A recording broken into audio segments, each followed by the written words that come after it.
आइए दोस्तों, आज की वीडियो में हम प्राकृत संख्या को समझते हैं। प्राकृत संख्या को नेचुरल नंबर भी कहा जाता है। दोस्तों, आप लोग अपना बचपन याद करो। बचपन में जब हम पढ़ने जाते थे तो हमें प्रायः 3 सब्जेक्ट पढ़ाई जाती थी: हिंदी, इंग्लिश तथा मैथमेटिक्स। हिंदी के रूप में क ख ग, इंग्लिश के रूप में ABC, जबकि मैथमेटिक्स के रूप में हमें गिनती पढ़ाई जाती थी। दोस्तों, गिनती लिखते वक्त हम जिन भी संख्याओं का प्रयोग करते थे उन संख्याओं को गिनती की संख्या कहा जाता है।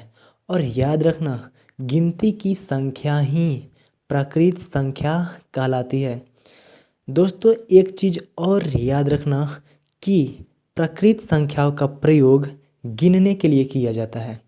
तो हम प्राकृत संख्या को इस प्रकार भी परिभाषित कर सकते हैं: वैसी संख्या जिसका प्रयोग गिनने के लिए किया जाता है प्राकृत संख्या कहलाती है। दोस्तों, बचपन में जब हम गिनती करते थे तो हम 1 से 100 तक की संख्याओं का ही प्रयोग करते थे। पर जब हमारी कक्षाएं बढ़ती हैं तो हमें पता चलता है कि 100 के बाद भी गिनती पॉसिबल है, जैसे 101, 102, 103 इत्यादि।